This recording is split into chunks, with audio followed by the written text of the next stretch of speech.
Hello students, দেখতেই পাচ্ছ আমার সামনে আরামবাগ গার্লস হাই স্কুলের সেকেন্ড সামেটিভ ইভ্যালুয়েশন 2023-এর পরিবেশ বিজ্ঞানের কোশ্চেন পেপারটা আছে। এই কোশ্চেনটা আমি তোমাদের সম্পূর্ণ সলভ করে দিচ্ছি। এই প্যাটার্নেরই কোশ্চেন তোমাদের আসবে, অতএব সেকেন্ড সামেটিভে কী ধরনের প্রশ্ন আসবে তার ধারণা তোমাদের এখন থেকেই হয়ে যাচ্ছে। তাই ভিডিওটি প্রথম থেকে শেষ অবধি অবশ্যই দেখো তোমাদের 25 নম্বরের কোশ্চেনটা এটা, তারপর 50 মিনিট। যেহেতু তোমাদের সিলেবাসটা একটু চেঞ্জ হয়েছে তাই কোশ্চেনের নম্বরটা একটু বাড়বে।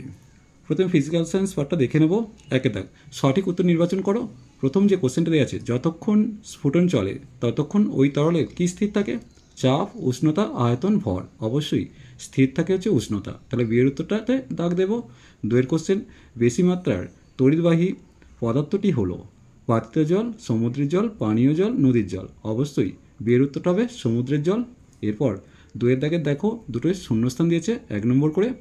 প্রথম যে কোশ্চেনটা দিয়েছে, তরল বা গ্যাসের বিভিন্ন অংশের উষ্ণতার পার্থক্যের জন্য যে চক্রাকার স্রোতের সৃষ্টি হয় তাকে পরিচলন স্রোত বলে। অর্থাৎ এই জায়গায় তোমরা পরিচলন কথাটা লিখবে। এরপর দুয়ের কোশ্চেন, বজ্রপাত থেকে বাড়ি এবং বাড়ির মধ্যে বৈদ্যুতিক সরঞ্জাম রক্ষা করে ফিউজ। তাহলে এই জায়গাটা ফিউজ লিখবে বা ফিউজ তারও লিখতে পারো। এরপর দেখো 3-এর দাগের, এখানে 1 নম্বরে 3টে প্রশ্ন দিয়েছে, নিচের প্রশ্নগুলির উত্তর দাও। 1-এর কোশ্চেন, লোহার মরচে পড়া কী জাতীয় রাসায়নিক পরিবর্তন? অবশ্যই এটা হচ্ছে, এর উত্তরটা হবে জারণ। তাহলে 2-এর কোশ্চেন, নির্দিষ্ট অনুপাতে বরফ ও লবণের মিশ্রণকে কী বলে?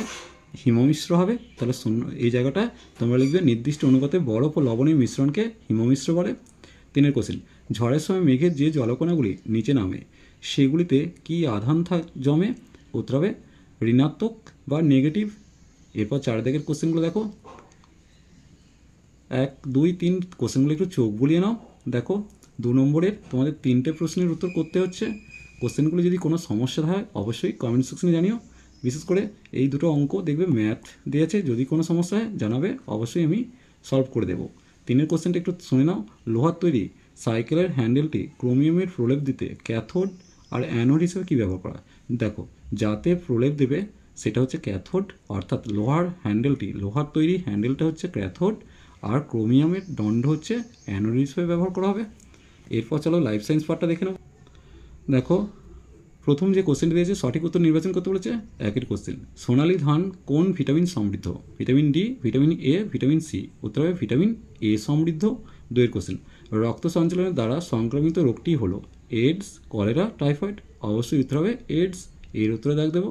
3-এর কোশ্চেন, শস্য আবর্তনে যে ফসলের চাষ হয় তা হলো সিম্বিগোত্রীয় লবণাম্ব মরু উদ্ভিদ। উত্তর হবে এরটা সিম্বিগোত্রীয়। এরপর দেখো 2-এর দাগের 3টে শূন্যস্থান দিয়েছে, দেখে নেব। 1-এর কোশ্চেন, শ্রমিক মৌমাছিরা ফুল থেকে ড্যাশ সংগ্রহ করে? উত্তর হবে মকরন্দ।